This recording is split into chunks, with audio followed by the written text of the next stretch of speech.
And welcome to another edition of the X Zone, everyone. I am Rob McConnell, and for the next 4 hours, I am your host. I am your guide as together we cross the time-space continuum to this place that I call the X Zone. It's a place where people dare to believe and dare to be heard. It's a place where fact is fiction and fiction is reality. And the X Zone comes to you Monday through Friday from 10 p.m. Eastern until 2 a.m. Eastern, right here on the X Zone Broadcast Network, Talkstar Radio Network, Mutual Broadcast Network, and of course on Simul TV. If you'd like to find out about the programming we have available for you 24/7, 365 on the X Zone Broadcast Network, visit www.xzbn.net. And for all the shows that we have on the X Zone TV channel and our X Zone TV channel guide, visit www.simultv.com, and in their search engine on the top front page, just type in X Zone. X Zone Nation, tonight, a very special guest. KATHLEEN MARDEN is our guest, and KATHLEEN is one of the world's foremost authorities on UFO and NHI contact, and the author of several books, a featured on-camera commentator, and an international lecturer. Now, KATHLEEN earned her BA degree in social work and worked as an educator in the educational services field while attending graduate school. She is a practitioner of regression hypnosis and the quantum healing hypnosis technique, and is director of the Sacred Pathway Center for Hypnosis. Her interest in UFOs and contact began in 1961, when her aunt and uncle, Betty and Barney Hill, had a close encounter and subsequent abduction in New Hampshire's White Mountains. She is a generational experiencer. Joining me now to talk about her new book entitled Extraterrestrial Contact, What to Do When You've Been Abducted, is KATHLEEN MARDEN. And KATHLEEN, welcome back to the X Zone. Thank you. It's great to be back. Congratulations on yet another book. And, the last time I talked to you, it was your other book. We had you on with your late stand-up co-author, good friend. And, I miss the conversations I used to have with Stanton. He was a very good man. I do too. Yeah. So, tell us a little bit about your new book, Extraterrestrial Contact, What to Do When You've Been Abducted. Well, I thought that the UFO field and especially experiencers really needed this book. There was nothing like this out there for people to read. And I am the director of the Mutual UFO Network's Experiencer Research Team. Right. And that team was set up in 2011. We now have 30 people who speak to experiencers on a day-to-day basis, and 5 consultants in the field of psychology with PhDs who assist us in determining what to do with certain cases. We can also make referrals. So I wanted something that people could just pick up and read to help them to resolve their issues, because there aren't always hypnotherapists and psychotherapists who believe that this is real. And this is for everybody, but especially for people who don't have resources. I also wrote this book for the general public, for people who are interested in this topic. And I've talked about many of my cases in the book. So in the book, I teach people how to investigate their own experiences. So many people want to know if this really happened to them. They haven't been able to make up their minds. They're not sure if they have sleep paralysis, if they're dreaming. It seems real. They don't know how to look for evidence. So this is a chapter that helps people. We also have a couple of chapters on how to cope with your experiences. I wrote a chapter on the social research studies that have been done and what we've learned from them. And also, we have chapters on paranormal phenomena. When you discover that it may not be ET, what if it's ghosts or interdimensional beings instead? And how will you know that? and also on becoming more psychic, and what to do if you want this to stop. Not everyone wants this to continue. In our study, our most recent study at the Mutual UFO Network, it was a 3-year study that I did with other members of my team and Dr. Don C. Donderi from McGill University, psychologist and statistician. Well, one of the questions we asked is, if you could make this stop today, would you? And only 29% said that they wanted it to stop today. 71% did not want it to stop. But I wrote that chapter because there are a lot of people who do want this experience to end. So it's filled with ideas from a number of different sources, ideas that I've come up with, that people on my team have come up with, other experiencers have come up with, that work for some people. And then I wrote a chapter on going public. What to expect if you want to take your story to the public. Let's start at the beginning. How would one person who believes that they've been abducted or that they have had contact with an extraterrestrial source, what are some of the telltale signs that they have in fact had contact or been abducted?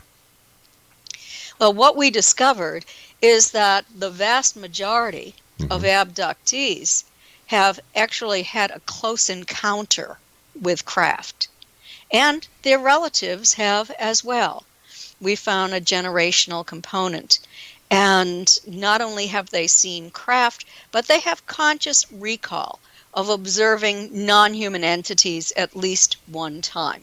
So those are very clear markers. Other things that people have to look for is oftentimes when experiencers are taken from their homes, which happens so frequently now as opposed to years ago when people were taken from outside when they were fishing or driving or camping or hiking. Well, it's confusing today. But most people who are having these experiences wake up feeling extremely tired, as if they were awake all night doing something.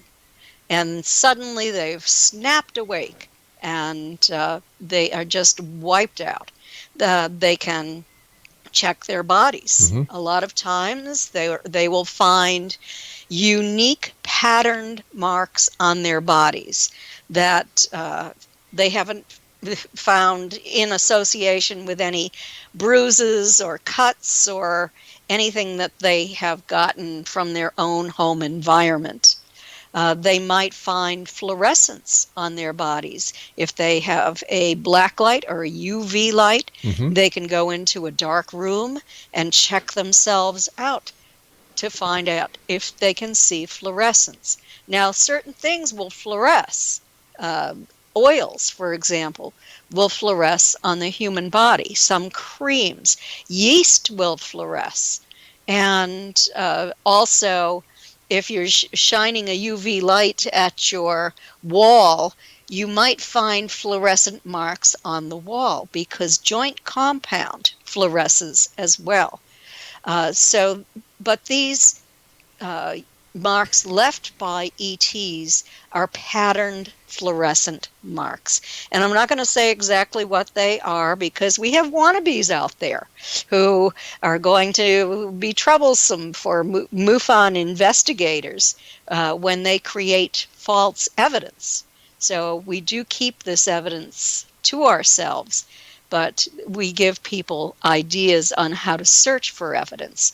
Also, I recommend that anyone who believes they're having these experiences should keep a journal on their nightstand. And as soon as something happens, they should journal it, document it in great detail, the date, the time frame, anything that they find. that causes them to believe that this experience was real. All right, And Kathleen, also, I hate to do this, hon, but you and I have to take our first break, so please stand by. Exonation, our guest this hour is Kathleen Marden. Her website is www.kathleen-marden.com, and we're talking about Kathleen's new book entitled Extraterrestrial Contact, What to Do When You've Been Abducted. This is the X Zone. I am Rob McConnell. We're coming to you from our broadcast center and studios in Niagara, Ontario, Canada. If you'd like to send me an email, xzone@xzoneradiotv.com, and on all social media sites, Xzone Radio TV. I'll be back on the other side of this break with Kathleen Marden. Don't go away.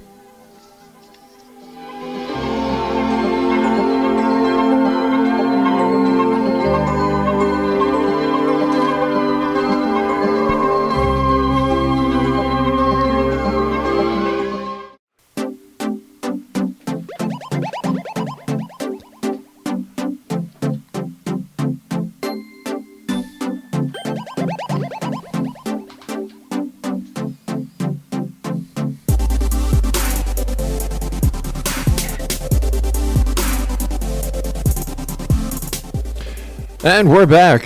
This is the X Zone. I am Rob McConnell. Kathleen Marden is my special guest this hour. And before we get back to Kathleen, I would just like to remind you about some of the other programming we have available for you on the X Zone Broadcast Network. We have Healing Within with Patty Conklin, Cal Corp's Cal's Corner, Connecting with Coincidence with Dr. Bernie Beitman, Too Good to Be True with Justina and Peter Marsh. Let me see here. We also have A Different Perspective with Kevin Randall, Mission Evolution with Gwilda Wiyaka, and that's just some of the programming we have available for you with our compliments at www.xzbn.net. As I said, Kathleen Marden is our special guest. We're talking to Kathleen about her new book, Extraterrestrial Contact, What to Do When You've Been Abducted. You kind of threw me for a loop as we were going into the break when you said that people actually try and perpetrate hoaxes on MUFON. Why would they do that? I suppose they think they might be able to get away with it. I have received photographs from field investigators, not too many, but of fluorescent marks that have been put on people's skin with a fluorescent magic marker. Oh, for goodness sake. So, and I have investigated a case that was very perplexing to the field investigator, Denise Stoner, whom I wrote the alien abduction files with, and I investigated this case. We did an extensive investigation and discovered that it was a hoax. It was a young man who claimed to be an adult, who had a live-in girlfriend, and claimed that a craft came and landed, and they took her, and she was missing. And so, the first thing that we thought about was, I wonder if he murdered her, and this is his cover-up. What's going on here? And so we had to get the police involved in this as well. Well, the police finally tracked it down, and it was a teenage boy. And he had a girlfriend who had run away from home. And the two of them were involved in some kind of game as well that had a very strange name. I don't even remember the name of it, but it was kind of a space-type name. And in the end, we discovered from the police that, yes, indeed, this was a teenage boy and his girlfriend who were perpetrating this hoax. Unbelievable, as if they don't have anything better to do with their time. Right. And then, of course, the time that you and Denise Stoner put into it, and I'm sure other members of MUFON, and then you have the law enforcement angle as well. Right. We were not happy, I have guess to not. tell you. I guess not. And so the police ended up giving this boy a good talking to. When you're doing your investigations into either close encounters or alien abductions, is there a common thread between all of the people, or does it appear to be random?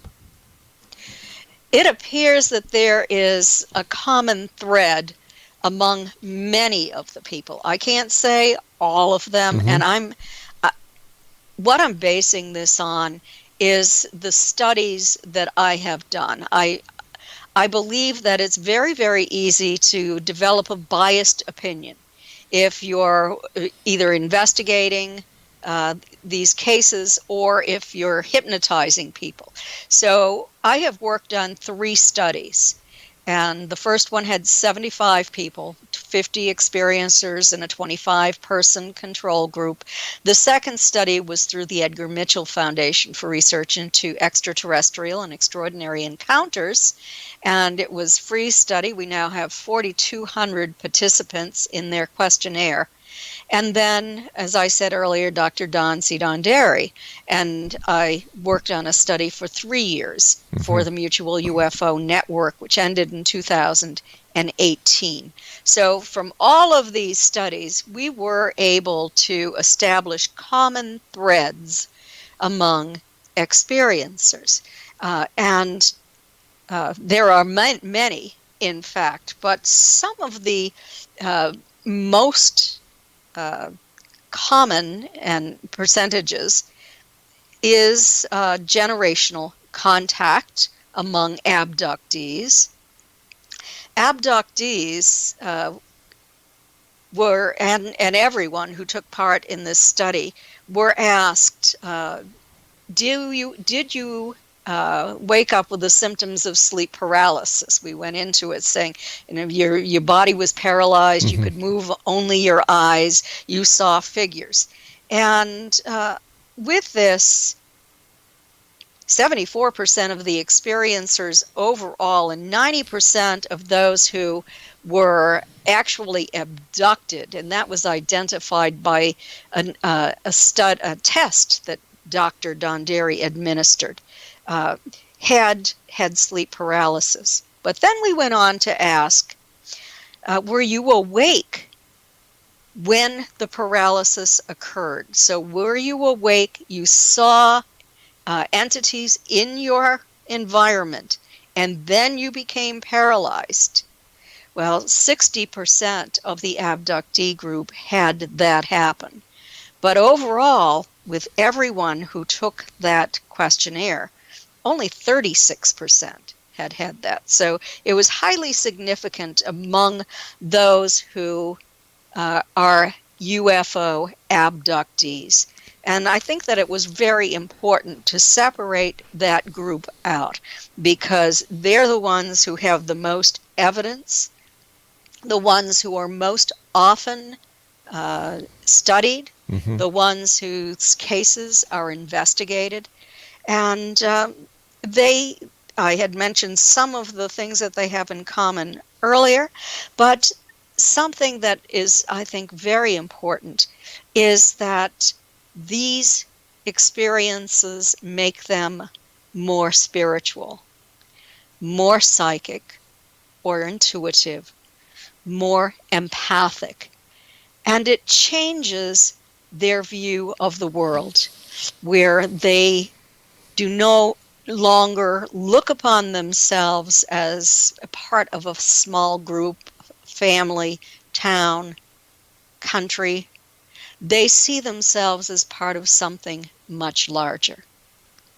Now, besides the psychological profiles that are done on these experiencers, are they also given physiological testing to see if there's anything that could be responsible from a physiological point of view to generate the experiences as to whether or not the experiences are true or false?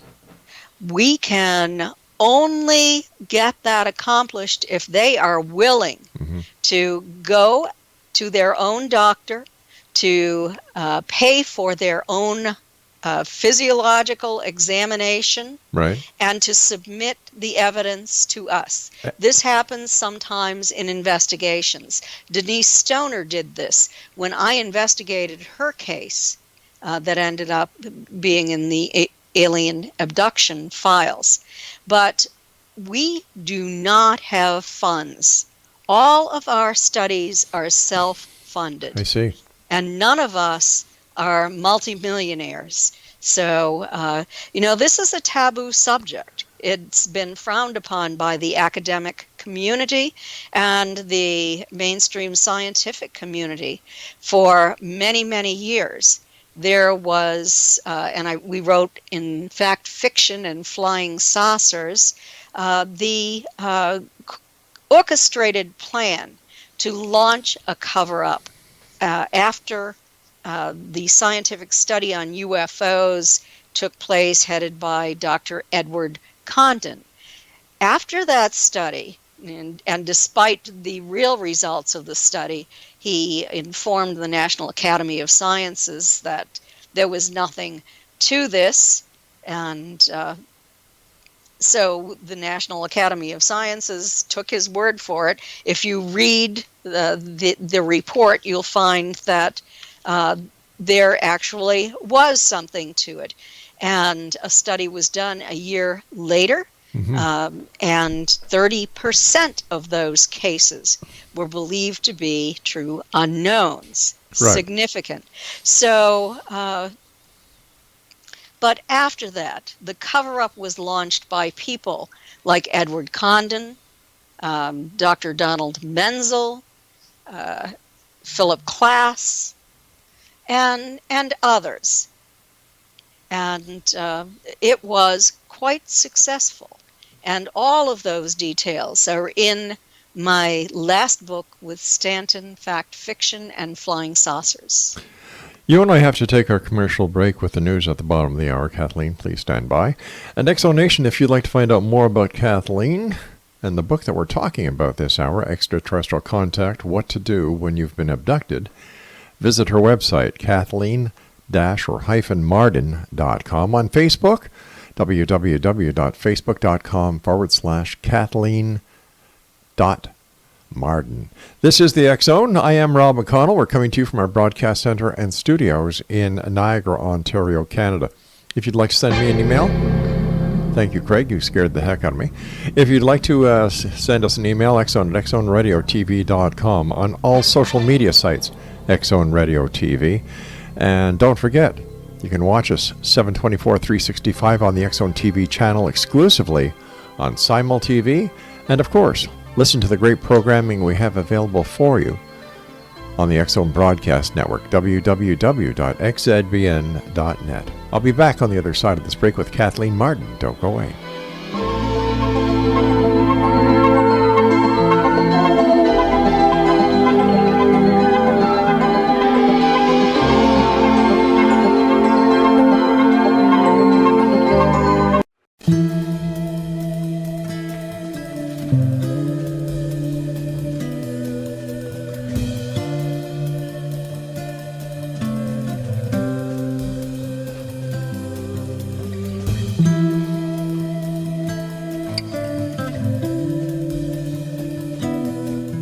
Welcome back, everyone. Don't forget the X Chronicles newspaper. The current edition is always available at www.xchroniclesnewspaper.com. Kathleen Marden is my special guest. She is the author of Extraterrestrial Contact, What to Do When You've Been Abducted. Her website is kathleen-marden.com. So, when you're doing your psychological profile, is this done over the internet? Is it done by mail, or is it done over the phone? Do these people actually see an investigator? How is it done? Well, are you talking about Dr. Don C. Dondarri's American Personality Inventory? I'm talking about the data that you used to write your book.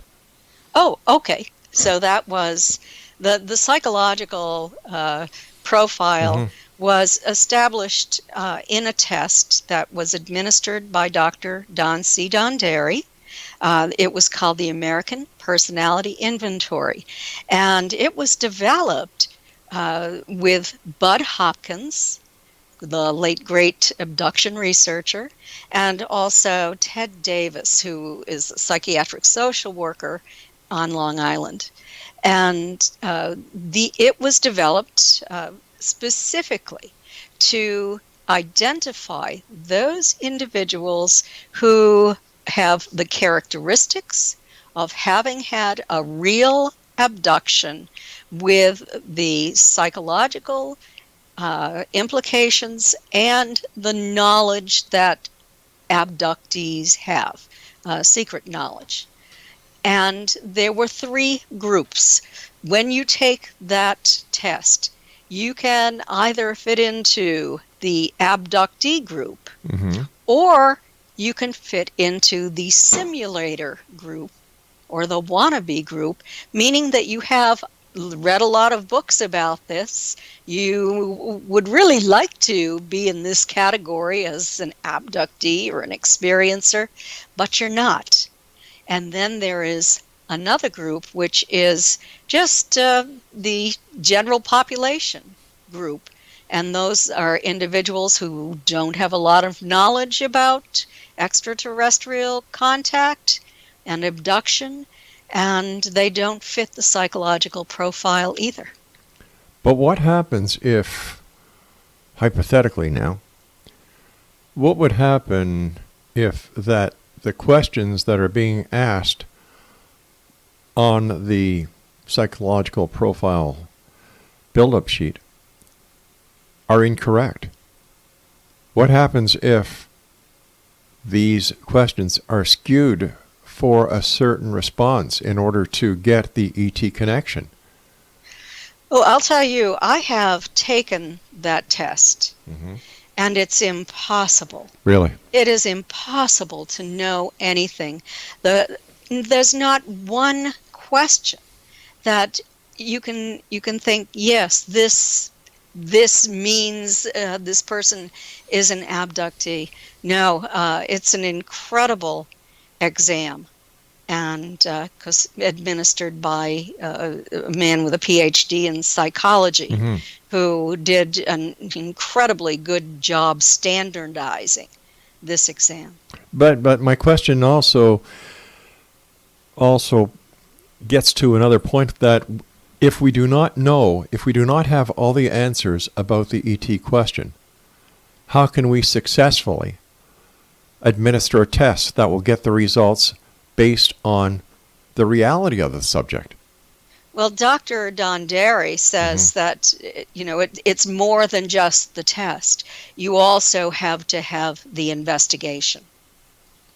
But So the investigation. How is the investigation administered? the investigation is by a field investigator, and almost all of the people on my team are field investigators who specialize in abduction investigations. They know what to look for. They know how to collect evidence. So it's based on that as well. Are the members of your investigation team, are they experiencers or abductees themselves? Some are, some aren't. Just getting back to what we were talking about earlier with the Condon report, why do you think that the scientific community and academia still looks at the work that is being done by such organizations as MUFON as insignificant? I think that it has been so stigmatized, and intentionally so. Why? That, well, it started with the federal government back in 1953, after UFOs were seen up and down the East Coast during the spring and summer of 1952. You remember that there were UFOs over the Capitol in Washington, D.C. There was a scientific study done, and the first head of Project Blue Book was doing a very good job of studying this and taking statistical data, giving this a very methodical study, and even doing chi-square analysis.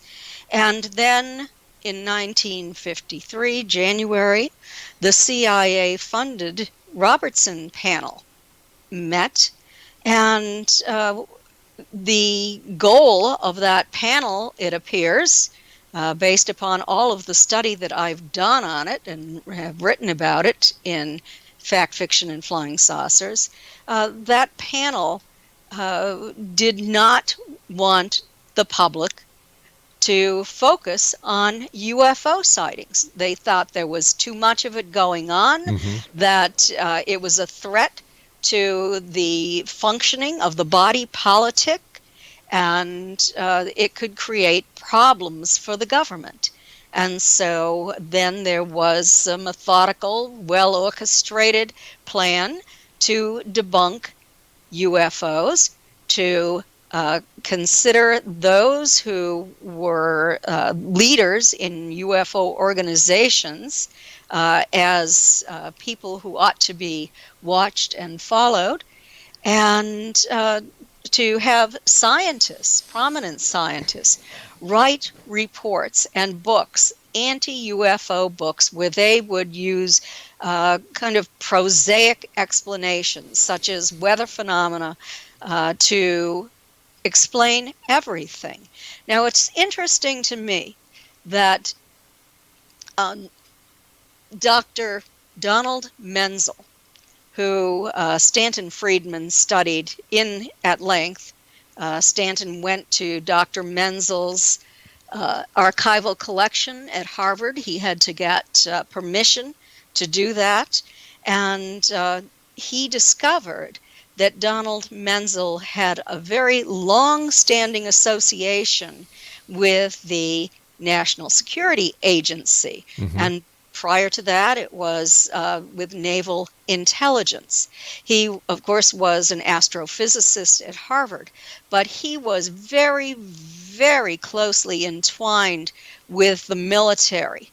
And it was his goal to debunk UFOs. As early as the summer of 1952, he met with military officers at the Pentagon, and he told them that he had done a few simple scientific experiments, and that he was writing articles that would debunk UFOs based upon those simple experiments that he did. He wanted their support. Well, they refused to support him, and he was very angry about that. But in the end, he got what he wanted, and that was through the Robertson panel, that they ignored compelling evidence. Let me just give you an example. Sure.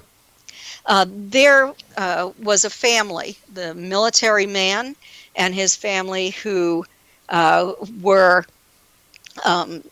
driving across country. They were just north of Tremonton, Utah, when his wife pointed out shiny objects in the sky that didn't look like anything she could identify. He stopped the car, he got out of the car, and he was a photographer for the Navy with 1,000 hours of flying time. So he set up his equipment, he started taking motion pictures of it, and by that time they had flown into the distance. But that film that he took went to the Air Force, and they did a frame-by-frame analysis of the footage. Right. It also went to the Navy. They did a frame-by-frame analysis, and they were attempting to identify what these things were in the sky. They considered birds, they considered balloons, aircraft, all sorts of prosaic explanations. But neither the Air Force or the Navy could come up with a valid explanation. All right, Kathleen, please stand by. We have to take our final break. Exonation. Kathleen Marden is our special guest. Her latest book is Extraterrestrial Contact: What to Do When You've Been Abducted. Her website, www.kathleen-marden.com. We'll be back on the other side of this break as we wrap up this hour here in the X Zone from our broadcast center and studios in Hamilton. No, we're not in Hamilton anymore. In Niagara, Ontario, Canada. I'm Rob McConnell. Don't go away.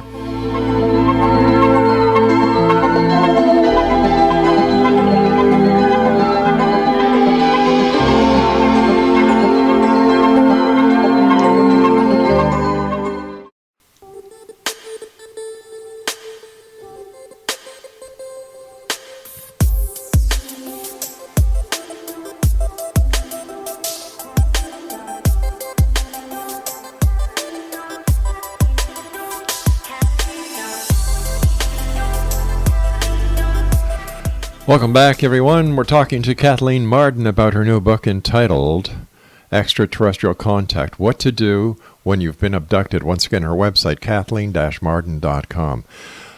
Kathleen, why do you think that the government is going through such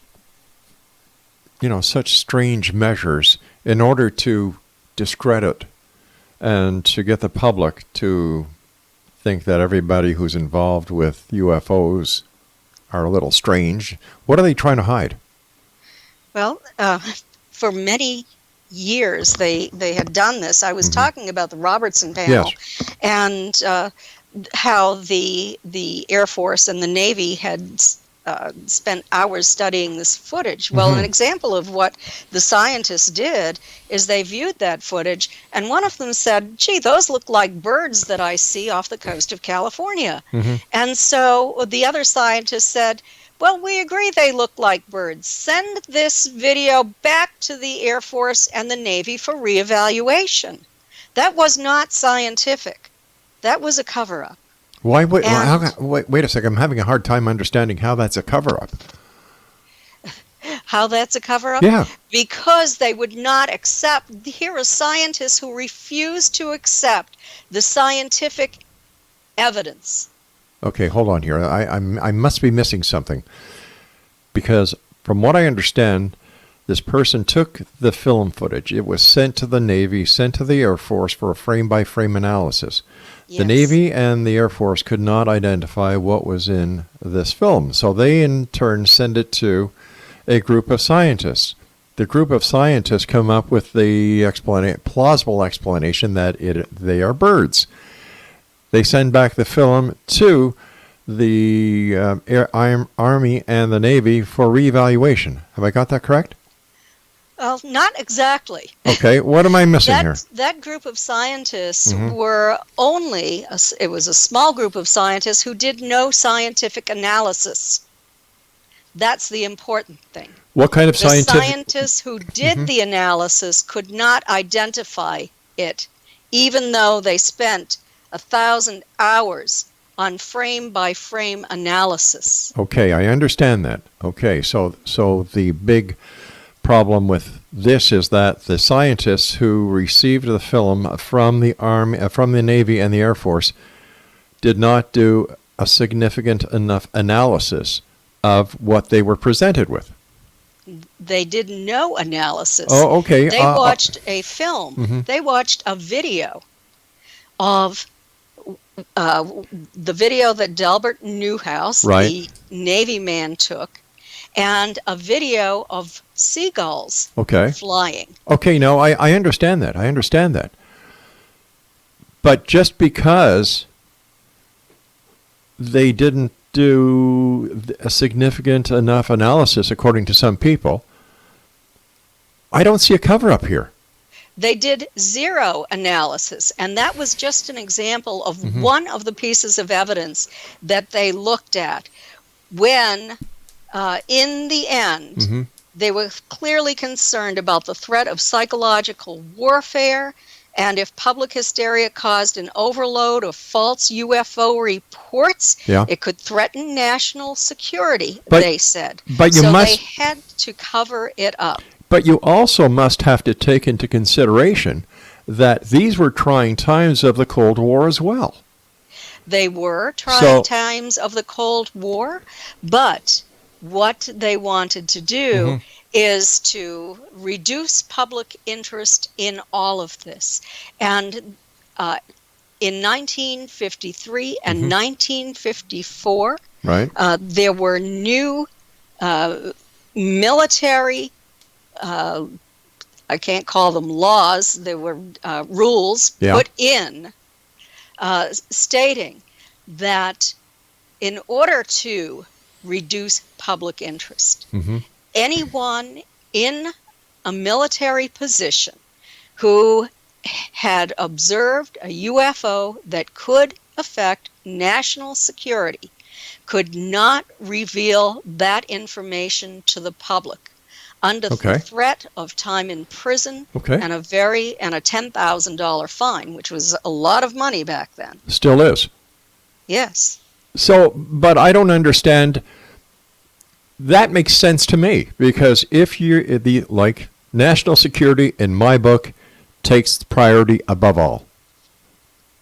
It does.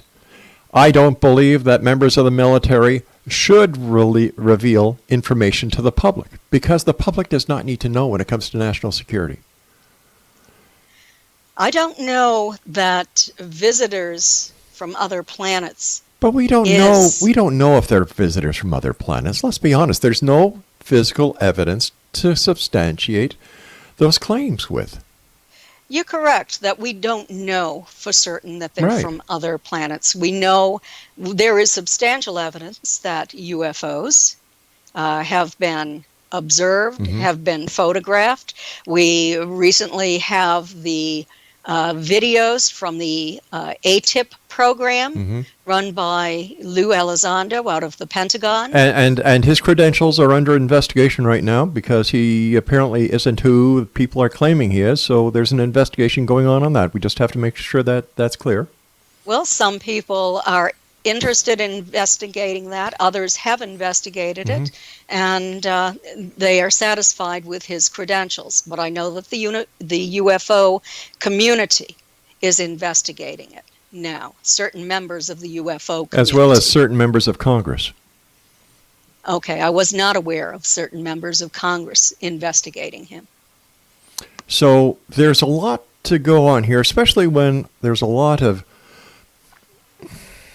hearsay evidence, because photographs that are being presented as evidence, we don't know what it is, what they are. When it comes to the Tic Tac, we can't say for certain that that was an extraterrestrial vehicle. We can only listen to the eyewitness reports of the military pilots who stated that they defied our physical laws. Our known physical laws. Our known physical laws, that they maneuvered in such a way that we cannot maneuver. And the human body, as far as we know, couldn't survive those maneuvers. But once again, we don't know what the military is up to. We don't know how advanced military weaponry has gotten. There's so much we don't know. Stanton and I did a lot of talking about this. And the conclusion that we came to is, if our military or any other military around the world had this technology, why aren't they winning wars?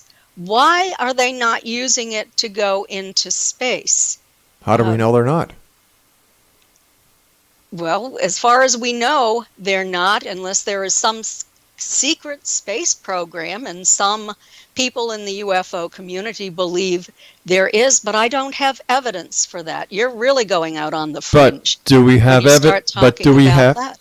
I think that hypothesis is equal to the hypothesis brought on to the general public by the UFO community, saying that everything that is seen in the sky that cannot be identified is a flying saucer from Zeta Reticuli. Well, the UFO community doesn't say that. That's not an accurate statement. The UFO community, I know there's a lot of hysteria and that sort of thing, but in the UFO community that I'm part of, we look for evidence, and we have a lot of evidence. We have physical evidence. What physical evidence? Well, let me give you an example. Sure, we've got about a minute. Oh, well, I guess I can't. But anyway, there was a UFO that hovered over the ground, and it was the evidence was collected. Stanton was one of the people who collected the evidence, and it was in Delphos, Kansas. And it underwent laboratory analysis in several laboratories. And I'm going to have to, I think, finish that in the next segment. Actually, this is the last segment, Kathleen. Oh, it is. Yeah, it's already been 4 Okay. segments. Listen, I want to thank you so much for joining us. We'll have to have you back on to continue this. Congratulations on yet another great book. And Exo Nation, if you'd like to contact Kathleen, here's how you do it. You can go to her website at www.kathleen-marden.com and visit her Facebook page, facebook.com/Kathleen.Marden. Once again, Kathleen, thank you very much for joining us. Congratulations on a great book, and I look forward to the next time you and I meet here in the Exo. Okay. Take care of yourself. Thank you so much. My pleasure. Bye-bye. All right, Exo Nation, we'll be back on the other side of this commercial break as the Exo continues from our broadcast center and studios in Niagara, Ontario, Canada. You know, it's only been 5 months or 6 months that we are down here in Niagara, and yet I still make the goof from our studios in Hamilton. Well, I guess that's because we were there for nearly, 20 years? All right. On to bigger things. I'm going to be talking to Richard Sennett next about ghosts, hauntings, and things that go bump in the night. This is the Exo. I am Rob McConnell, a place where people dare to believe, as you heard with Kathleen Marden, and a place where people want to get their message out there. Strange times. Strange, interesting. I'll be back on the other side of this break. Don't go away.